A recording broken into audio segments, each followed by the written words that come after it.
Okay. Good evening, everybody.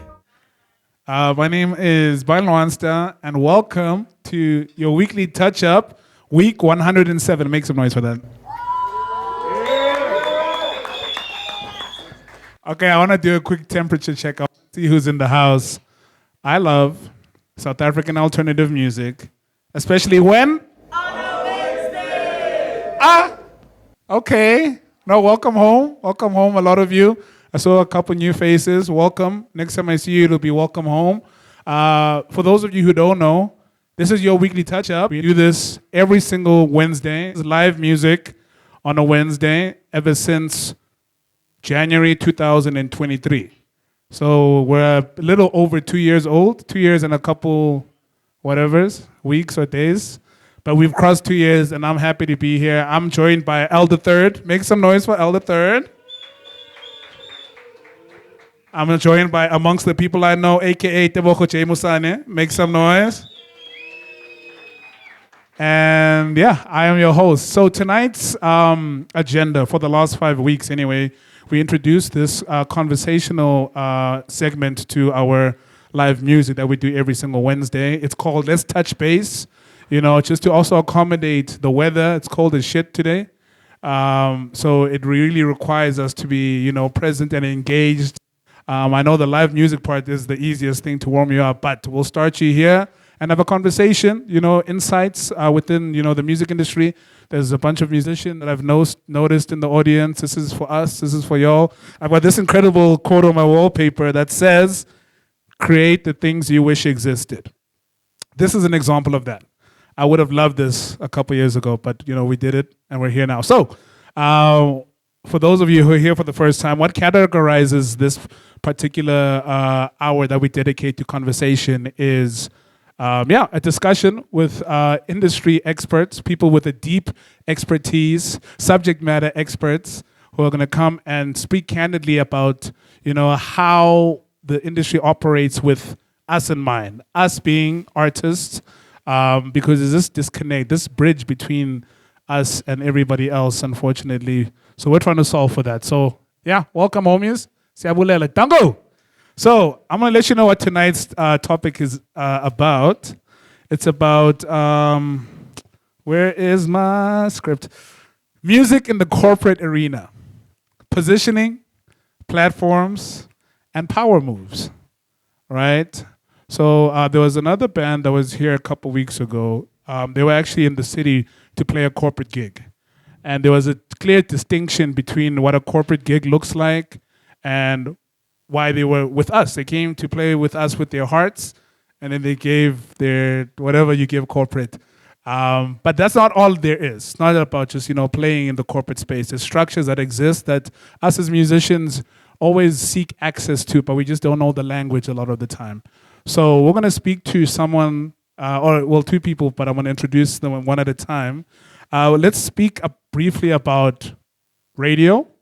Let's speak briefly about brands and corporate structures within that context. And then our first panelist is a seasoned music programmer, award-winning radio presenter whose broadcasting journey began at Tux FM and took her through major stations like OFM, Capricorn FM, and now Jacaranda 947 under the Primedia broadcasting umbrella. Her work spans playlist curation, music management, talent development, and audience engagement across multiple formats. Ladies and gentlemen, and everybody in between, make some noise for Keneilwe Mohapi.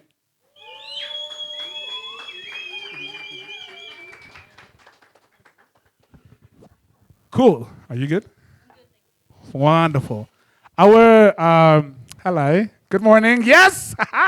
Welcome. So our next panelist is a global music and brand strategist with over a decade of experience across the UK and African music industries.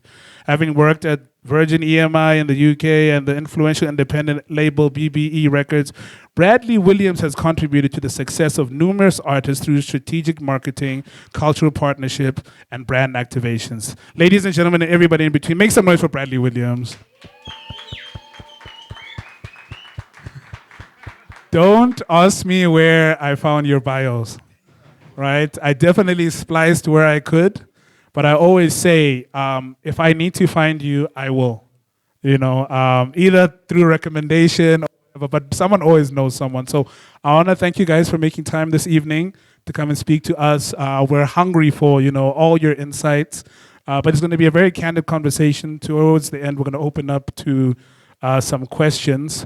But we're just going to have our own conversation. And we really just want you guys to, tell us as it is. If it's harsh, even better, right?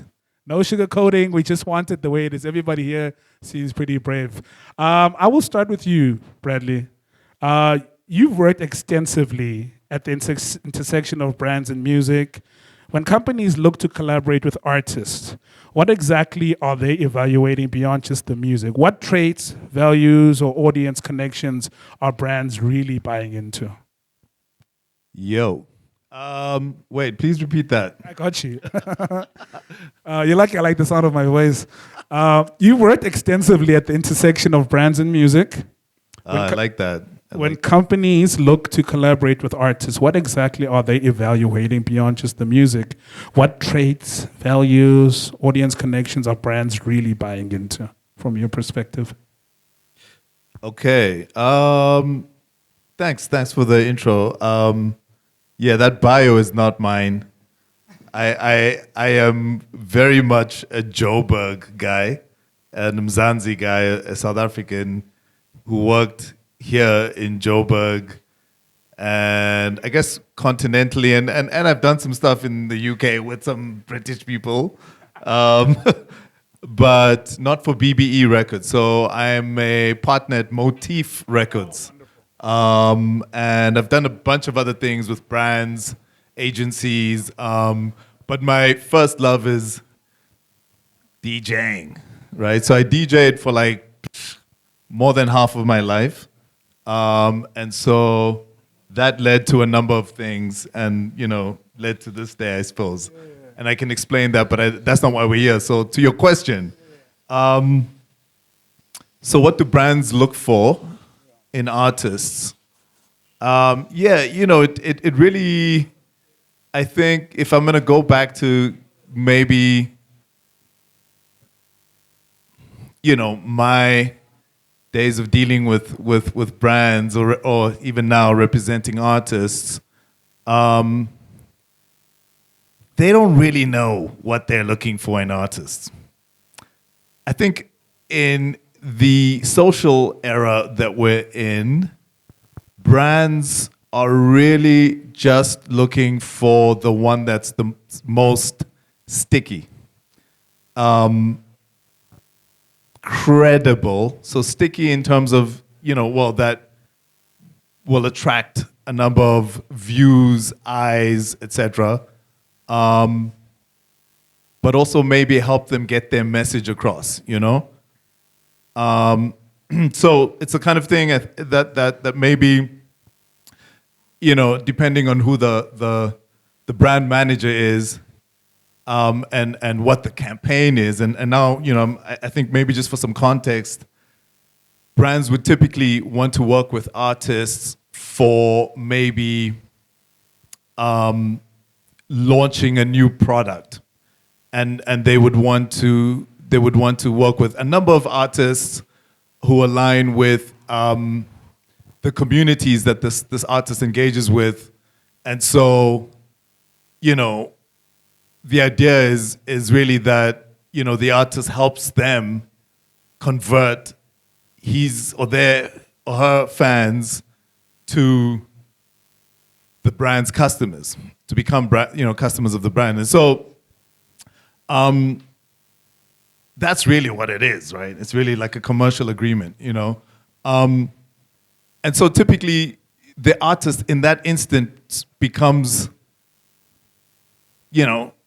the talent. You're essentially an actor at that point, right? You're an actor, and if it's a campaign that includes like a commercial, like a TVC, or like a TikTok, or a reel or an IG or something, then and you're kind of endorsing the brand, like buy Raybos, then you would be the person doing that by Raybos thing. And so you're an actor at that point, right? And then, you know, when they're looking for talent, you know, I think it's like, you know, how reputable you are, how connected you are with the audience, how big is your reach, are you established, do your values align, you know, with the brand values, and then, you know, it's also about like how like sexy you are, right? I mean, firstly, it's like how sexy you are and what your drip's like and what your Instagram looks like. And the brand manager has to be a fan first. Yeah. If they're not fanning, then you're not in the game. And so it's really also depends on the weather, right? So sometimes, like, you know, brand people just really actually don't know. You said it. There's this kind of, you know, what is this void, this gap between like what would be corporate and the art creative world.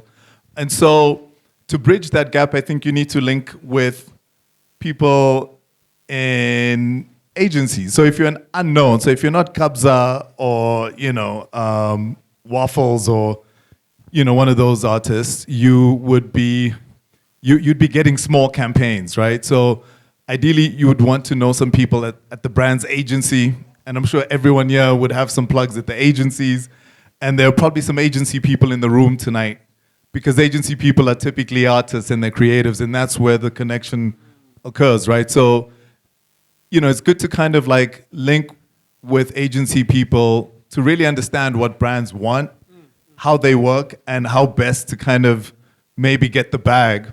But I suppose my question is like, why do you want to do stuff with brands? You know, and like, firstly, your focus should be you are the brand first. You're the brand first, and the songs, the music you make, the image you're developing, and the brand you're developing is the product, right? So why do you want to be an actor in a brand's commercial, helping them sell Rooibos or I don't know, Heineken or something? You know. Oh, that's a great question. But can we make some noise for that answer? I really enjoyed that. Let me marinate on that. That's a great question because I think a lot of artists get to the identifying themselves as entrepreneurs fairly late in their careers.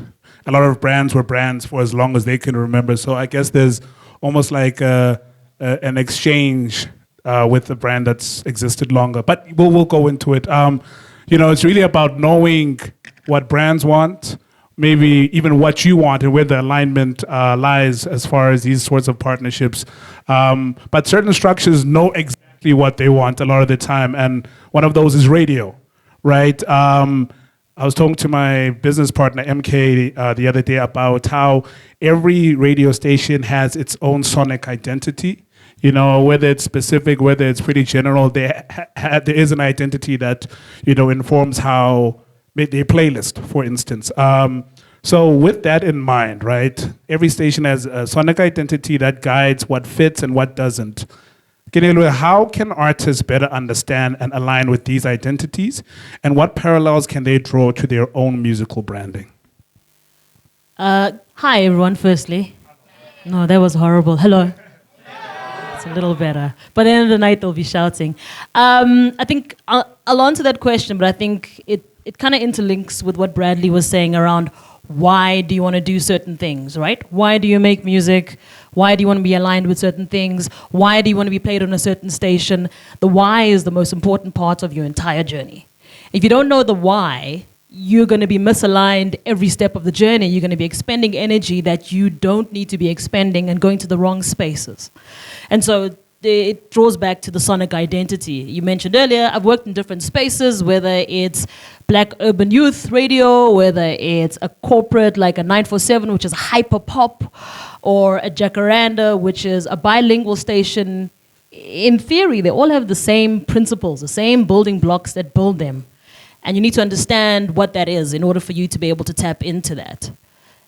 But I think that the most important thing here as well is to understand that whether it's with brands, whether it's with TV, or whether it's with radio, the industry has changed. And this is the most exciting time for young creatives right now. The second part that makes it extra exciting is that South African urban culture doesn't not necessarily mean piano only. South African urban culture is the zeitgeist of culture around the world at the moment. And that's an important thing to notice. You need to know where your power lies, right? So you're looking at the brands, and the brands are like, I need you to be authentically you. I don't need you to pander to me. I will come to you, right? He talks about the brand managers, the radio stations. Don't think of a radio station as a radio station anymore. It's a content hub, right? They're expanding. If you look at a Primedia, there's a studio section where we create TV shows. I'm the head of music across the group, so they're compilers, and the compilers deal with the actual submissions that you guys have, but we deal with the strategy. So there's a TV show that needs music and licensing. That sits with us. It's within the brand. There's an event, a Joburg Day, a K-Day. There's small activations. There's micro events. That sits with us. Who are we trying to align with? Where are we trying to go with this? Who are we trying to attract? Each station has got a brand of who they're trying to speak to. If you're at a YFM, it probably sits at around a 16 to a 25. A 947 would sit at about a 28 to about a 42 would be their core market, right? And that's where would you want to play. Depends on who you want to kind of speak to. Understand what LSMs are, or SEMs, right? If you are targeting... What are SEMs? What are those? It's the equivalent of, so SEMs will tell you where your audience lives. So for example, on a scale of 1 to 10, SEM 1 to 5 would be able to afford X amount or X things within their lives. Their buying power is Mac, for example, or Sunlight, or Gordon's Gin. Where from 7 to 10, you're looking at the Moet, you're looking at the, right? So you need to know what the LSMs are, right? So if I'm going to a Ukhozi, which is a powerful brand, the SEM for that sits at about 1 to 6, right? So if I'm going there as a brand and I'm going there with Drip and Moet, I'm not appealing to that market, right? It doesn't mean you can't appeal to them. It means that when you are aligning, it needs to be within a campaign that they can work with. Because I'm not going to be spending money, which is airtime, which is a lot of money, right? Every second is accounted for, minutes-wise, time-wise. On breakfast, it's more expensive. On drive, it's expensive. It's a little bit cheaper here. This is where we can put you. This is where we can maneuver things around. You need to know where you sit, who you're trying to target, why you're trying to target them, how you want to get there, and then the rest of it, we can build an ecosystem around you. But you need to know who and why. Who are you, and why do you want to be aligned with certain things? A station, a brand, or whatever. If you can answer those two questions, you'll be able to map up your entire career. Also, have a year plan. Know exactly what's happening across the year. Which events are happening? Big ones, small ones? Which ones you're willing to do maybe for exposure? Which ones you want a particular rate for? Understand that in different phases of your career. So if I say to you, I've got 10 minutes for you on a Joburg Day and I can only pay you X amount, but you want to be paid the same as a Maporisa, I can't help you. But I can give you exposure to 15,000 people and still pay you a portion of what you might be paid for, right? It's a little bit of a compromise. But then I can make sure I recommend you to an event where you get your full rate because we're part of the ecosystem. Or we license your music for a particular thing because we're part of the ecosystem. So it's a little bit of a give and take across the board. It's not just a take, it's not just a give. Build those relationships, right? Hit up a compiler, hit up the music managers, hit up the brand managers, get to know them, invite them to events. I was invited, I came through. I know one person here, right? But send that email. You never know what you're gonna get on the other side. For every 10 no's, you'll get a yes, and that yes might be the right one. So I think it's important for artists to know why they're doing things and who they are. And then it's easier for them when they create their stuff to align. And even if it doesn't align immediately, you can say, hey, I'd like to do something maybe on the digital front. I don't want to fit your sound, your sonic identity, but I think that I can still appeal to a portion of your audience around X, Y, and Z. That's also appealing because it means that I'm not constrained by the traditional markers of the station's sound. I can move beyond that, and that's what the digital realm gives all of us. And so use that. Like, there's no one cooler in the world right now than everybody in this room. And you need to own that power. Thank you. Make some noise. Oh, thank you, Keneilwe. Bradley, something that really excites me about your perspective is that intersection between brand work, music, artist management. You're someone who obviously came in through DJing, so it was always about the music. You found yourself, you said part owner of Motif, you said, right? Cool. So you're someone, before artists get to someone like Keneilwe and aligning with a brand, they've hypothetically started with you, someone who's been hands-on with artist development, helping artists even develop themselves and understand themselves as brands. I mean, to your point earlier, when you're like, why would you want to align when you're a brand yourself? You say that because you've worked hand in hand with artists to develop brands, right? So a lot of the time, people assume artist development is something that happens in studio. There's all sorts of things that play to develop the brand. So I want to know, Bradley, how can artists intentionally position themselves as brand aligned without diluting their authenticity? And what are some subtle but effective ways to build that visibility?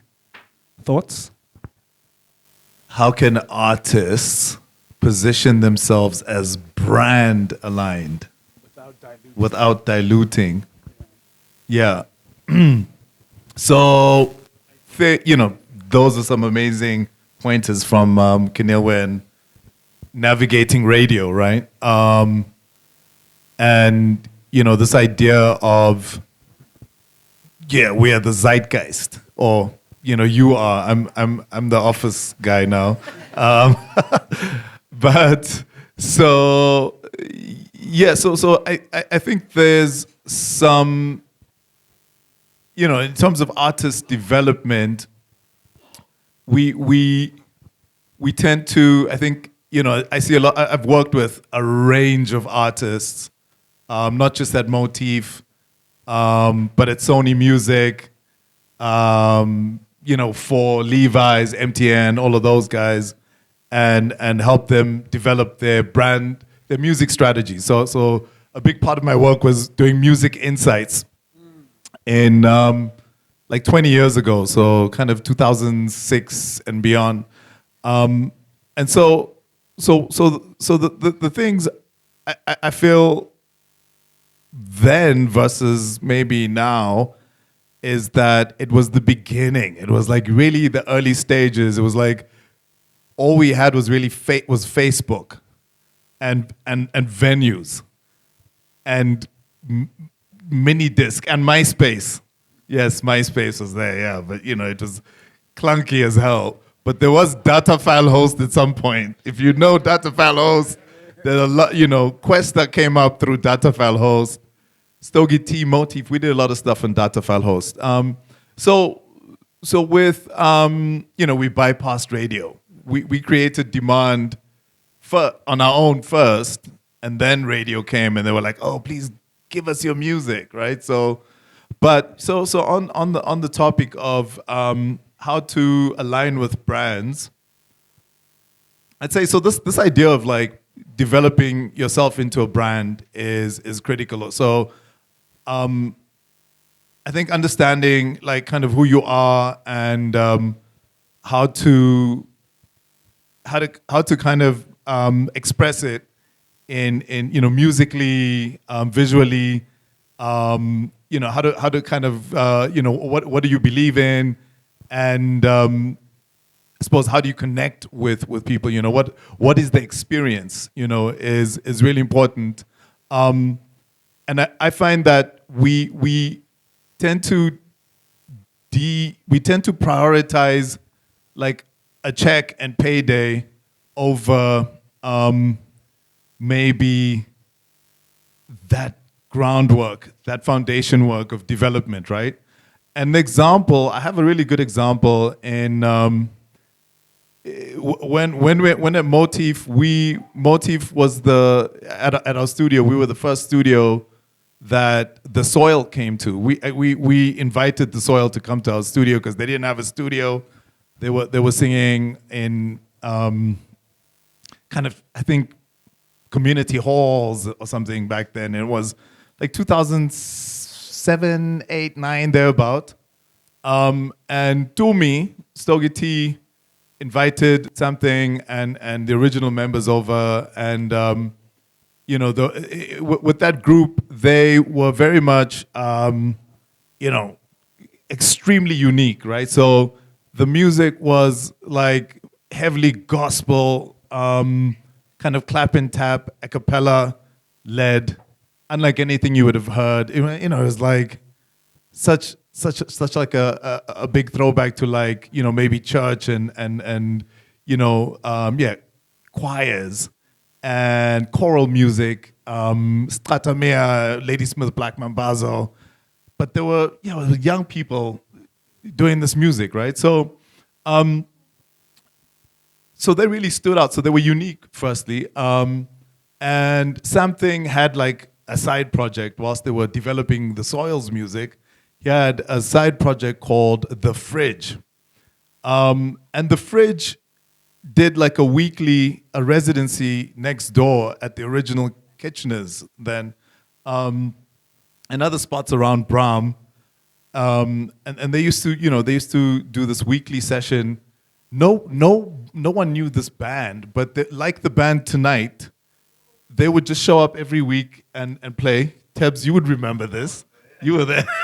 And some heads here would have remembered this thing. And, they built up their audience and their brand in this kind of organic way through these experiences and these connections that they made from these residencies. And it just goes back to this idea of like, the foundation work, right?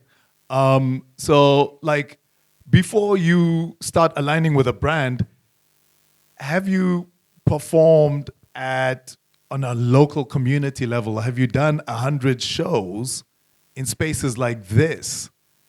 And have you been able to connect with audiences and experiment and perform your music to a point where you really got them to understand what it was, what your kind of musical essence was, right? And your artist identity was, and to connect to a point where those guys were discovering the most incredible thing ever in their minds, that they would kind of, tell everyone about this, right? So I know The Soil was one of those, Fridge and The Soil, one of those were those bands who people talked about, like, oh my God, I just discovered this band, and it was before TikTok and the gram, and even before streaming, so you had to go to the show.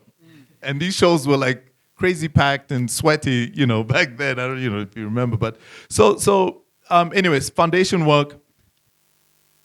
Stogie T and I saw this as like independent label execs, and I was also doing work with Levi's and MTN, and we were going ka-ching, ka-ching.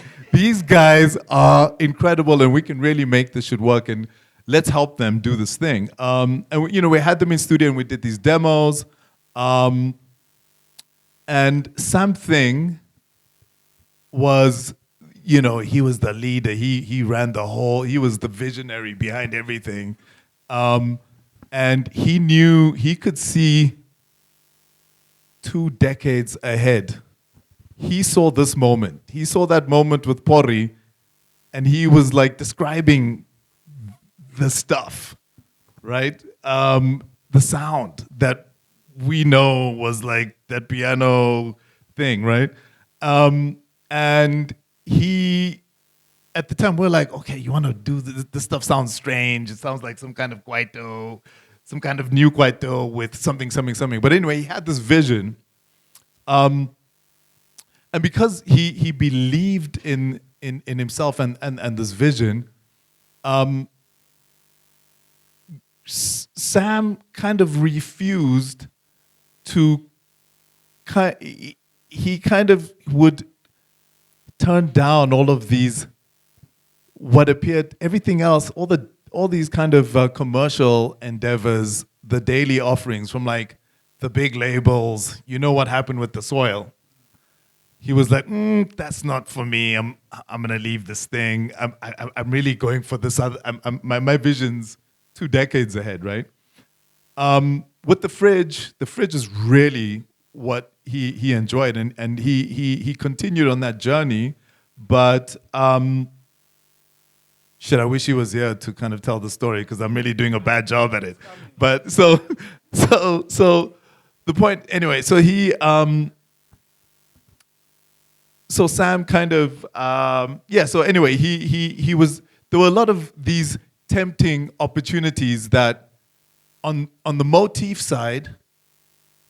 We were his management company as well, at the time, and we're doing his branding, his brand development, and all of that as a solo artist, as well as doing work with the Fridge, and we're recording their records, and we just couldn't understand why he rejected a lot of the those immediate opportunities that we were bringing, and it was really like Sam grew up poor, man. He didn't have much, and so we were like, fam, like, there's some checks to be had. Like, why are you saying no to these checks?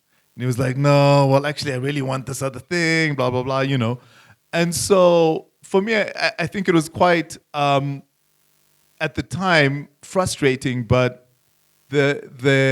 as his kind of mission revealed itself through his explorations and what I had seen like 2, 3, 5, and now, a decade and a half, 2 decades later, is his commitment to developing his artist brand has really led to him being at the top, and completely autonomous, completely free of any kind of attachment. There isn't a single brand or product or any kind of influence that impacts the Something Soweto brand, right? And so when you see an artist like that, it's like, how do you kind of like, navigate short-term sacrifices for those kind of like long-term gains? And I think that's this question about like, why would you want to, so you want to have a brand first, So post Something becoming a brand, still today, I'm not sure if he's done any brand work. I haven't seen any, I don't know if there are any brand campaigns. He is the brand, right? And he's the product, right? Oh, he did some sinks. Some banks, yeah. The Cadburys, but so it was his song. He got the check, but Sam probably didn't want it. He probably said no to it, and the label and everyone else on the team was like, "Well, we want it," and they probably took the check. There were a lot of things Sam said no to, including being signed to a French label, including like some UK huge opportunities, like huge export opportunities, to your point about like, we are the zeitgeist.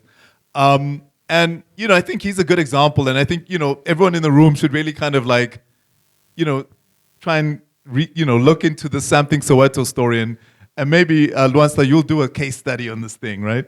But I think that's the one route. It's like, what's your foundation? And when you are at a point where you've got those kind of fundamentals, the foundation in place, you can then you're really free to do whatever you want, because you're not doing anything for money, for revenue necessarily, and that's why we want to go to brands, right?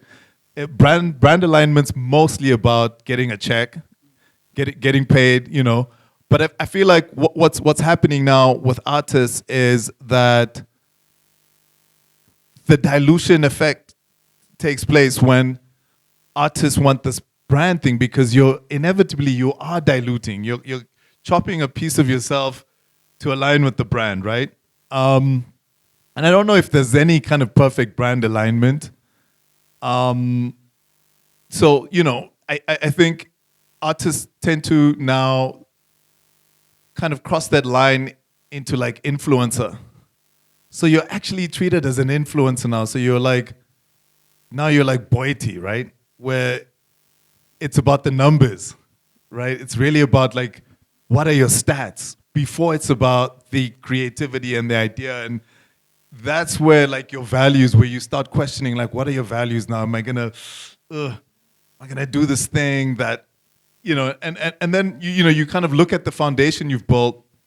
And at that point, if the check's not big enough, if it's not like 7 figures, you're going to deal with a lot of internal conflicts and conflicts with your team, with your manager, etc. So all those things are stuff that you have to deal with. But for me personally, I love a brand deal, not just as a manager, but as a label person and as an artist, for the reasons that Keneilwe mentioned. Because there are brands, like when we're doing the Levi's stuff, Levi's wanted to, and I'm sure you've seen recently, connect with artists where they're at. It was, I think you mentioned, like, so some brands want to be, brands who understand that this generation is the zeitgeist. All they need is for you to be your authentic self, and they want to be in on that, right? Someone once told me, there was this band called Prophets of the City. This guy, Shaheen Arifdeen, once told me that there are always conditions that with the brands that you don't see, right? These conditions that they're invisible things that you need to kind of figure out when you're doing these brand deals. And, I think as much as it's like be your authentic self, how do you manage dilution, right? How are you going to navigate the terms of engagement? So it's like when you get a brand offer from your homie at Ogilvy, and he's like, I've got this KFC campaign, it's 7 figures. First thing you do is say yes, right? That's like, yes, we're doing it. But it's your homie putting you on, right? So your homie's the creative director maybe, right? So he makes a case for you at the brand, right? He's like pitching you hard as like the perfect artist for the campaign.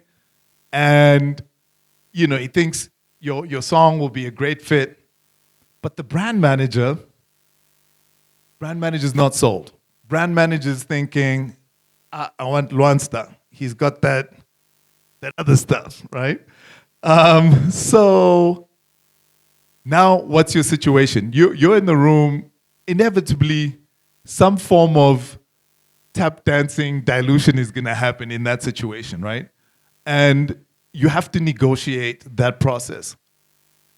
When that occurs, I think it's really important that you have extremely solid representation, objective representation that isn't maybe you, because when you speak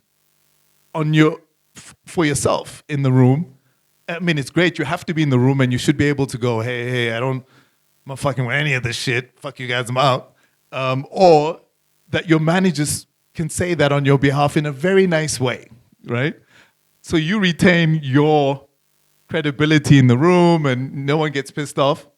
But for, I think, objectivity, someone to help kind of navigate that negotiation process so you can minimize whatever dilution you're prepared to take for those 7 figures for KFC. And that's really a nice brand deal. That's like when you say yes because you know it's 7 figures, right? And I think some of the stuff is like, to your point about like, come see me, go. Your plug at the agency would be, it's a unicorn, right? This is someone you may have grown up with, you may have come up with, and I don't know how many of those guys, those friends you have. If you went to Vega, you would be really plugged into the ad agencies. If you didn't go to Vega, if you were at City Varsity, all your boys are working in the back. They're doing editing and design and all of that. So you're not getting the deal, right? Sorry, I don't mean to. Those guys are still dope. They're designers and they can plug you, right?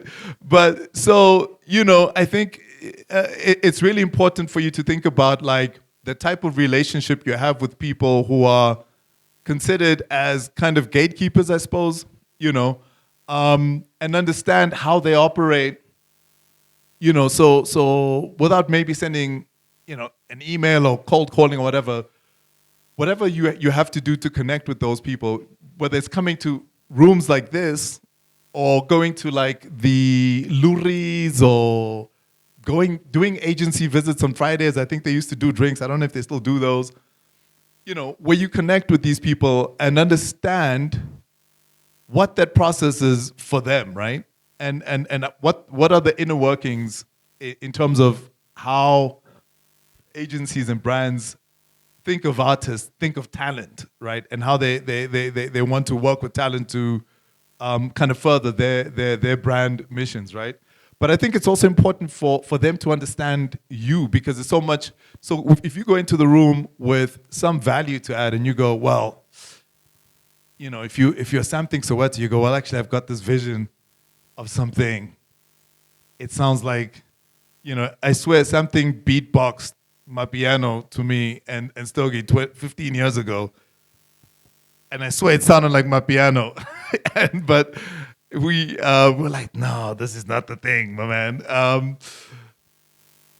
And maybe someone will connect with this thing, this vision you have, and boom, there's no dilution there. Then now you have a creative, you have a collaborator, you have a partner who wants to explore this thing with you. And who knows what, opportunities that might bring. I don't know, it's a very long-winded answer, but I hope you got that. Sorry, could I add a little bit to that? I think it's also important, having worked with creatives for a very long time, whether on air, whether it's musicians, whether it's presenters, creatives love to wing it. You wake up in the morning and you're like, what am I doing today? Or, oh no, you hit up your manager who's your best friend, who isn't really, who's kind of a fan, doesn't really so I think important things, two things, is one, you need to structure your life. So you can have a friend as a manager, but they need to be your manager. They can't be they need to be able to tell you, yes, no, this works, this doesn't work. They need to be your second eyes, skin, feel. They need to be everything for you, right? That's really important, is to structure your life. And one of the most important things that they teach you when you become a radio presenter is when you start a link, when you turn on the microphone, you need to know where you end before you know where you start. You need to know what the very last word you're going to say of that link is. So you need to know, I stop here. And because we don't plan, we don't know when to stop. We don't know when we're detouring to the wrong thing or off-ramping. And then we're so far from our core brand. We're so far from alignment. We're so far from what you wanted to achieve because you didn't plan. So even if it's just 3 months at a time, it's important to have your structures in place. It's the boring stuff, right? But it's what pays the bills. It's the bread and butter. That's what it is, right? So when Bradley mentioned, it's the Sam thing, Soweto, the big vision. That's your whale. But right now you need fish to eat, right? So learn how to fish. But you need to do it right. Know where to fish.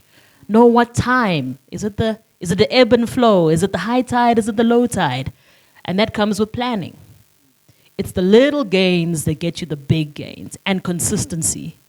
You can't be one thing today and another thing tomorrow. And that comes to, once you've planned, you can say no to this and no to that, even if you are a little bit hungry, because the right deal will come because you're aligned. So planning, above everything else, doesn't matter what kind of music you make, have the right kind of team around you. Even if you're the person, to his point, have someone to represent you. You need someone to fight your fight. I know, momagers are you're always mad at the manager, not the artist, right? The artist might be the one saying it, but you're mad at the manager as the person who's dealing with the team, right, as a representative. And you need that kind of insulation as well. So don't think you can just go at it on your own. Really, it's really important to have some form of representation as well. But plan. And that means that you want to do something in 3 months from now, you come to me now, and maybe in 3 months I can accommodate you because you've given me 12 weeks to kind of incorporate you. But if you come to me the week of, 2 weeks before, I'd be like, this is dope, but I can't do anything for you. Plan your life, plan your career, plan your engagements, learn how to fish, and you'll reach the whale.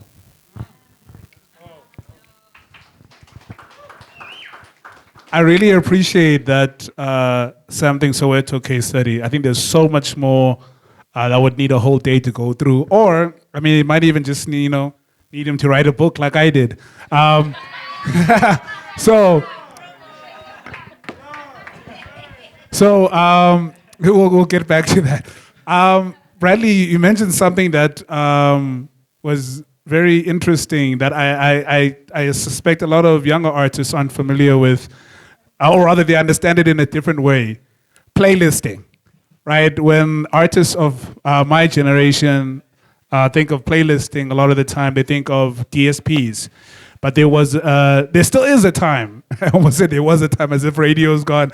But the radio playlisting is just as important as what DSPs represent today. It's just as far as, exposure to various people. And yeah, as I say, radio is still very relevant. Traditional media is still very relevant. I think what's interesting about streaming, on the other hand, is that to a degree we kind of understand how one can get playlisted. You tell, upload it within 60 days or whatever. There's a bit of a clearer criteria. But with radio, I've been trying to submit to radio for the longest time while I was still in Kokstad. I haven't gotten it right yet. So while I have you, Keneilwe, I want to know, let's unpack a little bit. The process of playlisting at radio stations, who is involved, how are decisions made, and what do artists often misunderstand about it? And how does this process differ from maybe what editors and DSPs do? How can artists best position themselves? Wow, that's a lot, but you get the gist of it. Yeah. It goes back to knowing who you're submitting to and what kind of station it is. So if it's a youth station, for example, you're targeting the youth want to know what's hot now. What came out on Friday? They want to know it on Saturday. They're singing it word for word because they're going to go to the concert on Monday. That's the youth. So if you got a hot new song and you're targeting that particular audience, you need to know that, cool, these are the stations that program in that kind of way. So that they'll have particular features where it's like Monday, New Music Monday, whatever it might be on this particular show. So you're submitting to the station, but you can also be like, I'm submitting to that specific space because I know that that's what they're about, right? Or maybe they have speciality shows on the weekend where they have DJs and there's a hip-hop DJ and you're a hip-hop artist, or there's a piano and they're all about the new cats. Maybe you're submitting to them directly. You find out how exactly you do that. So you position yourself within a space. There's 24 hours in a day. There's a lot of music that plays in a day. Position yourself where the ears are going to be met best. It's not just about being played on radio. It's about positioning yourself best. When someone submits, we might say in a committee once, because how it's chosen, generally, it differs from station to station, is that there's a committee. Because you want to avoid one person having all the power to say yes or no, because then it determines, it's based on, a whole station strategy is based on one person's preference, which is not what you want, right? So there's a sonic identity, which is what the sound of the station is. Generally, these are the kind of artists you're going to hear here. This is the kind of feel you're going to get. That's the sonic identity. So if you think of it in a really simple way, if I turn on the radio and I'm not looking at the dial, I'm like, oh, this sounds like this station. Then you have the sonic identity of a station. Oh, this sounds like Capital. This sounds like Metro. This sounds like 947. Now, if a station doesn't have a sonic, you won't get that thing. That's why it's so important that they have a clear sonic. I know I will hear this on this kind of station. It's not going to be diluted because it also helps your audience. I might love hip-hop, but I might not want to hear it all the time. I might want to visit it, but I like stuff that I like. So I'll listen to an adult contemporary radio station. I'll listen to a 947 because you know what you're going to get. And then when you want a little bit more, okay, I want to see this something new, and then you would go to a different space that maybe plays more new stuff, right? So you need to understand that. So if you're an artist who's a more adult contemporary, it's a slow burn, your music is timeless, let's say a Zonke, for example. If I played, she released a song in 2015, if she sings it now, it's still a hit, it hasn't aged, right? Because it's that kind of a song. Then you're gonna submit to the station that plays familiar music. If it's an artist, you're an artist that's about the now, it's just a hit, and it's because in 6 weeks I'm dropping another song, I'm dropping another song, dropping another song. Then you got to target stations that are all about the hit music, the hot new thing, the current vibe, that energy, right? So understanding the station strategy in that sense helps you to give them. So you might have I use Ricky Tyler as an example. There's a song that Ricky Tyler has that plays on adult contemporary radio stations. He's not an adult contemporary artist, but that song fits the sonic of those stations. He's versatile, right? we might not play his other things, but that one works. That one might not work for the stations that want the now, but he's got songs that will hit the now, right? So versatility is also an important thing for an artist to have. Don't be a one-trick pony, because that also, in a space like this now, in digital, where everyone is like, oh, that works, and then everyone kind of wants to do the same sound, you're going to get drowned out real quick. Really quickly, right? There's a lot of piano artists, there's a lot of piano music, there's a lot of Afrotech, but sometimes you know the song, but you don't know the artist. Are you building the brand? Or are you riding the wave? Like, know the difference. Are you riding the wave, or are you building your brand? So you got to be consistent around that. And that's essentially how it is, that there's a committee, they decide. A lot of the radio stations have research. So we actually test the music. So there's a panel that represents your audience that listens and says, this is fire, this is not. We want to hear this, we don't want to hear this. It's not just random, hey, I like this. You know, it actually goes through an actual process for some of the stations. Some of the stations don't have that as well. It differs from space to space. But I think for an artist, it's really important to know where you are in the ocean of the music industry at the time, and where you're trying to get to. Because then that'll determine who you release to, who you submit to, how you submit, the frequency of submission. Understand that if you're an adult contemporary station, you don't just change the music like this. It plays for a while. Where the other guys, it's hit, and I might not play you again for another 6 months. That particular song, for example. So just know how things kind of move from a frequency perspective. It'll help you navigate better. May I?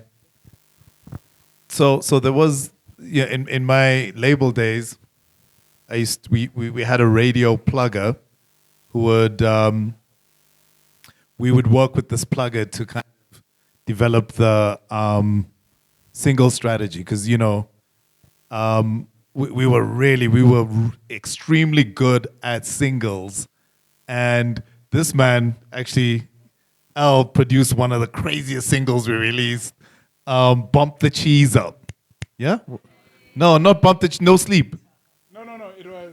Oh fuck! Keep debiting. Oof. Okay, Al was all over those records, right? So, and yeah, it was the era of like hip hop was coming up, and so we would pitch these records, and some of the work that we had to do was, we knew that some singles, as hot as it was on whether it's on the streets or on the data file hosts or at the show, radio wasn't going to pick it up because they don't know the artist. So there's a bit of brand development required for the artist. So radio, Keneilwe and her team will love the song, but they may not choose you because who are you, right? Yeah, that's still a thing. So what we would do is, there's a trick. So the trick is you have 3 or 4 strategies. You mentioned the plan. So what's your year plan? 4 tracks, 4 releases for the year. there are singles, and now we're talking hit making, right? Whether it's rap or other things. And the first thing you drop is usually isn't the one that's gonna necessarily shoot the lights out, but it's the one that's strong enough to communicate your artist brand to the stations, right? And it's the introduction. It's the one the radio plugger and the manager and the artist take to the station. We introduce the artist and go, I'm so and so. This is my new song. Blah blah blah. Keneilwe checks it out. She goes, yeah, another one of those, right? And maybe they'll give you one spin a week, maybe one a day. One a day is okay, right? But what you want to sit at like 4 or 5 a day in the right bands of the day when everyone's listening. Because now also radio, people listen at like very specific times. It is kind of fragmented, right? So when that happens, you take that one play a day, and obviously you're going to be calling Keneilwe and the team, and you're going to be like, please give me more spins. Look at my gram. People are loving this joint. Spotify is blowing up. It's crazy right now. I'm on all these other places. So you kind of have to make a case, or your manager and your playlist person makes a case for that, right? But now you have one in the chamber. Well, what is the one in the chamber? One in the where? Yeah, one in the. So there's one in the one in the barrel, one in the chamber. Yeah, so that one, right? So now you've got your other one. It's planned. With that joint, you've got the feature. You've got L on the beats. You've got Stogie T on the young guest verse. You've got the smoothest R&B lyrics or whatever. R&B is the hottest thing. Ask Anita. It is the number one genre. Well, we in SA, one of the number one genres. And I know people think it's piano, but so on the single strategy, you have your feature now. Go back to Keneilwe and all the other stations, and you're pitching. And so Keneilwe's like, oh, okay. But now you took some feedback. You did some format changes. You looked at the stuff they like on Instagram. You put some new shades on. You did some brand adjustments. And it's not dilution, but it's really positioning, as you said. Like, how do I make myself look a little more appealing and what have you, right? So you're starting to form this kind of assimilation to the market, and what is the playlist gatekeeper community all start to see this stuff, and they're like, oh, there's some traction. People are starting to back this artist, and so, she may take on that second single, and then you just keep building from there on. I'm just saying, so there's a bit of a radio strategy you got to have with your plugger or your label people to give you that play. And I think one of the misconceptions about radio, because everyone thinks that you can have a touring career in this country if you have a Spotify hit, or YouTube hit or whatever. No? But the people, interestingly, who support shows, if they haven't heard your joint on radio, are likely not going to buy your ticket if it's not your hometown. They're not going to come to you. They won't know you in Kuruman, because, you were talking so you were talking about, was it artist? Was it the brand? Anyway, so the point is, you got to convert on a national level, right? So you're still a regional artist if you haven't been able to break onto national radio. But also, just because you have a single, if you're Ricky Tyler and you have 5, 6, 7, 8 spins a week, it's not enough. You need to get to a rotation of like 30 spins a week, 40. And that's low for some artists, right? Because the real numbers are like 100 and something, because you want to be in the top 650, right? Top 20, AKA. The reason the whole country knew AKA and Cass was because they were in that top 20, top 50 range, right? So, you have to kind of build that strategy and work towards it. And radio is very different to streaming and Spotify. Anyway, just want to... Yeah, but I think also, just to kind of close off there, is just take radio, TV, streaming, take all of that away for a moment. The most important thing is for you to build your community. Like, that's the most important. Bradley mentioned earlier with Something Soweto that they created these little events and then they had a residency. Third spaces are important. This is a third space. It's important. I need to be able to come through. So people need to come and experience you. That's how you build hype. That's how you build that urge. I'm not a Robbie Williams fan. But when he came to South Africa and I got a free ticket and I went to go see him and he gave the most amazing show, I walked out of there a Robbie Williams fan. You know, I'm not a massive whatever fan, whatever it might be. I went to a showcase for some Stratamia. Those guys are on an international level. I walked out of there, I'm a massive fan, right? So when I see their name, I'm going to buy a ticket because I want to experience that. I want to see it. I'm going to bring some people to experience. Build your community. Third spaces and community before anything else. The streams won't come if there's no community to come and, you know, if there are no villagers in the church square, you're singing for the birds, bruh. Like, you know what I mean? Like, build your community because radio is part of your community. Because we serve the people. TV is part of your community. They serve the people. Streaming, it's the people. I think move away from the corporate, move away from the structures, have those in place, but focus on your community and your community will find you. Make some noise for our incredible panelists. Thank you so much, guys. I just want to say, in conclusion, I mean, rather the biggest takeaway for me, and I hope it is similar to you guys, is, you know, it's a long game. You know, all these things require a level of intentionality, especially outside of studio. You know, there's time to strategize for radio. There's time to strategize for brand alignment. You've got to take it. And I just want to quote a friend of mine. He said something incredible. He said, don't let your internal starving artist ruin the long game for you. Let's open up for some questions. How many we've got? We're going to take 3 questions. We've got 1. What do you mean not any? It's probably a great question. Do you have another question? Okay, we've got 2. Oh, not him either. Crazy. What's going on? Why are you censoring us? Okay, let's get one more question. One more question. Okay.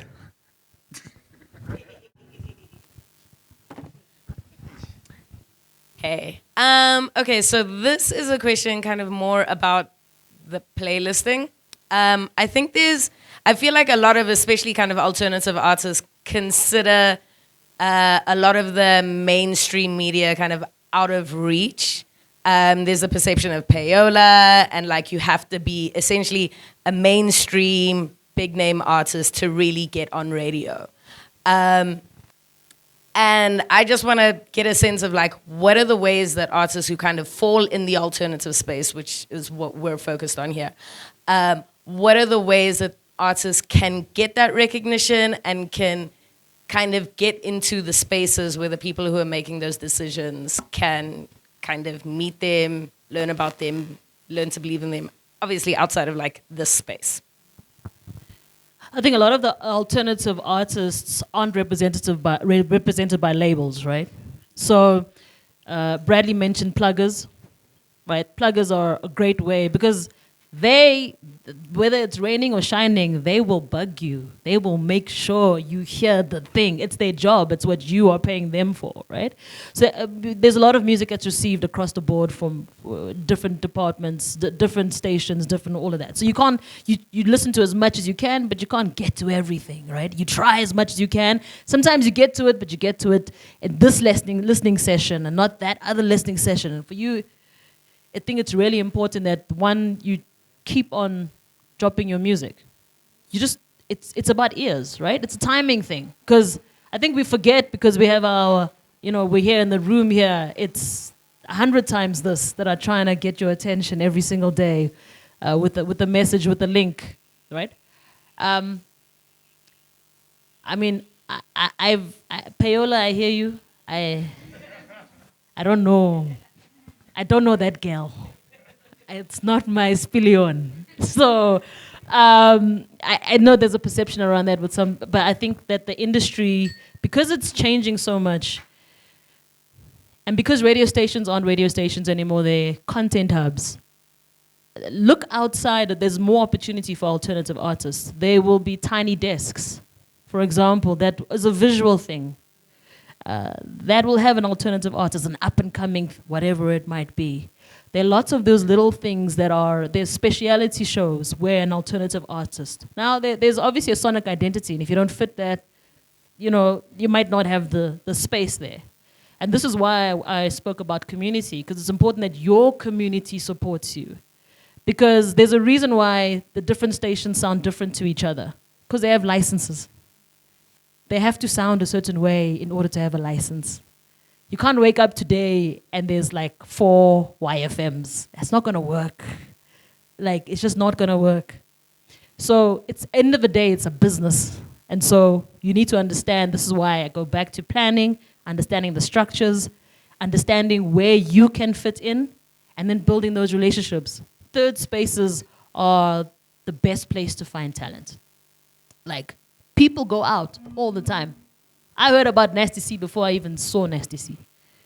Back in the day when he was doing the thing. Your name needs to walk into a room before you do. And you build that by having third spaces, by being consistent, by 10,000 hours, it's the same for any industry. So whether it's radio, whether it's TV, whether it's 10,000 hours, it takes time. It really is the hard grind, it's the groundwork. And it's part of it, right? I mean, everybody kind of goes through that kind of journey. So I don't know if that answers your question adequately. So, yeah, this idea of being an alternative artist and going for radio, it's like, why are you thinking about radio if you're thinking alternative?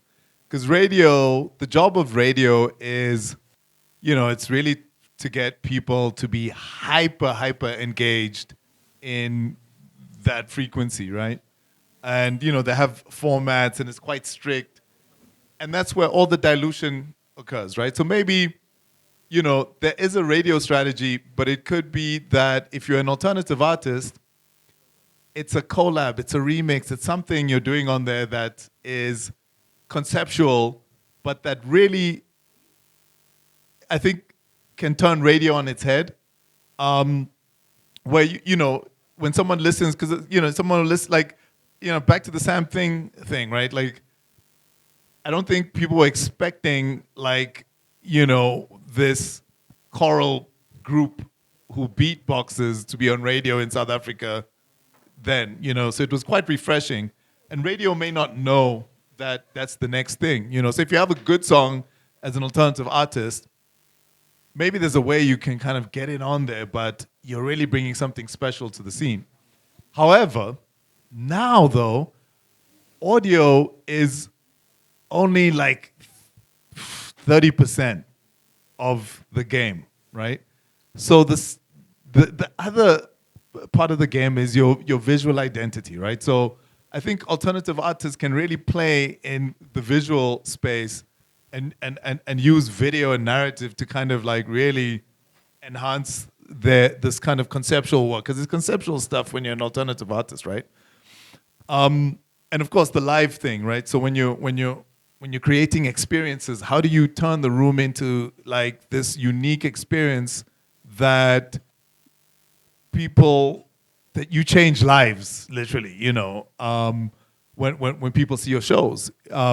So I think those are, you know, strategies for alternative artists, and you know, but it's also like, you know, yeah, in that with that lane, you really have to know commercially, meaning financially, that it's a lot more challenging working in the alternative space. Just, you know, want to leave that there. And not to discourage, but I'm just saying you must know the numbers work differently in alternative. Yeah. Yeah, I just have a question. It's actually building on what you said. You guys emphasize traditional media and how important radio is, and you did say everyone should be different, and if you're being alternative, bring something new to the space. But I just want to ask a direct question, like, because since you guys are in the industry, how do we actually get in? Because I'm also a musician, by the way. So people send me their emails, say send your music, upload your music, whatnot. Is it should we just pay to get into radio? And once we pay, I mean, we already are different. We know that we're different, you know. People are supporting us and all of that. How do we stay on radio? Like, I'm pretty sure you guys have specific examples that you can give us without compromising yourself, you know. If you guys can answer this question. There's nothing to compromise, so don't worry. I think the reality is, I'm going to go back to this as planning. So to what Bradley said, commercial radio is commercial. It's about the mainstream. It's about pop culture. It's about what people want. Now, something new is always going to be your biggest risk as a business. People are either going to like it or not. They're either going to tune out or tune in. And you won't know that unless you pour a lot of money into researching that, right? So it's not just a case, again, it takes it away from individuals. It puts it into what do people actually want, right? That's why the research element is really important. And research isn't just like, it's an actual, it's data science, it's actual numbers. It tells you X amount of people love it. Some like it. Some are tired of hearing it. It literally comes down to that. It's that kind of detail that we're dealing with. So as an artist, if there's an artist with potential, for example, you're an alternative artist, you don't really know who you are, we might take time within our strategy, say, cool, we want to have X amount of young artists entering into the mix within our station. This is hypothetical. Then you're going to start developing them and start playing them in the hours where it's not going to compromise your sound until your audience is used to hearing them enough for it to be like, it fits the sound. It's a build-up. It's not an instant. It's not, this is why I said you need to know what kind of station you're dealing with. If you want a station that's going to play your stuff now because it's alternative, you got to deal with stations that play shit now and then drop it in 2 weeks. It's fine. It's okay. There's nothing wrong with that. But then you also need to be okay with a station that is about familiarity. And then they need to build familiarity, and that takes time, which means you need patience around that. So, and you need to know that they deal with what people want because they want to be able to deliver on a marketing message to say, when you tune into me, you're going to hear your favorites. Not, I'm going to hear something I don't know every other song. You're going to hear your favorites. It's going to be familiar. I'm going to sing along. Or your strategy is, it's going to be so wild, you're not going to know which song is coming next. It's going to be amazing. But that's your marketing strategy. Everything is tied to each other. It speaks to who you get for your gigs, who you get for guests. It speaks to all of those kind of things. So it's not about paying anyone. It's about understanding what you are trying to achieve and where you can plug in. Because it's not about alternative artists. I actually want to take that word away. It's about artists. Do you fit? Where can you fit? I think don't label yourself as a certain thing. Your art might be conceptual. It might be in the box if we're putting it as alternative artists, and you know that, okay, maybe it doesn't fit the mainstream as much. But then there have been plenty of artists from this country who've been successful in other markets because it works. What's the saying? A prophet is never appreciated at home sometimes. There's something like that, right? Yeah, that's the one. There we go. Right? It's not always the case, but sometimes it is. Sometimes your market isn't here and you can't force it. Yeah. And that's okay as well, which is why living in 2025, you're able to put stuff onto the internet, to Bradley's point, where 70% of the consumption is visual, and you're able to pump that, and you have all the other systems supporting that, rather than the other way around. It's about a strategy which comes back to planning. I don't want to be the last person to speak, but to add to this idea, there's an artist called Zoe Modicha. Who knows Zoe Modicha? how did you discover Zoe Modiga? On where? Yeah. You don't hear Zoe on radio. You discovered her because she was so dope live that she was on everyone's story feeds. And every time she does a show, that's what she does, you know? And guess what? Zoe makes a ton of income. Okay, maybe not, but you know, she makes a good living as an artist. She's got a whole touring ecosystem around her from doing just that. And radio doesn't know her. I mean, maybe here and there, some stations. No, we know her, but yeah, I get maybe here and there. Yeah. So you know, there is this alternative to pop, you know. So do your thing. Yeah. And that's the show. Yeah, let's give our panelists an incredible round of applause. I just want to say lastly, I have a dream where the new mainstream is the present alternative. The tides will shift. Alternative isn't necessarily a genre classification. It's just we're an alternative to something else. There's going to be a reality, guys, and I'm going to stand up when I say this. There's a reality where there's going to be a bunch of Amapiano artists and Amapiano fans in this venue saying, I love Amapiano on a Wednesday because all they have is Wednesday. And alternative music has taken over the mainstream. 10 years, 15 years, we'll figure it out. Guys, another round of applause for our incredible panelists. This is your weekly touch-up, week 107, and we've just touched base. This is what we do every single Wednesday. Thank you for joining us in our Let's Touch Base conversation. I hope you guys are sticking around. The music's going to be incredible. We're going to shift our attention to the stage in a little bit. Grab your warm beverage because we've got a private bar or get a Red Bull or whatever, but grab a beverage now, and then in the next couple of minutes, we're going to stand our attention to the stage. I love South African alternative music, especially when... Thank you.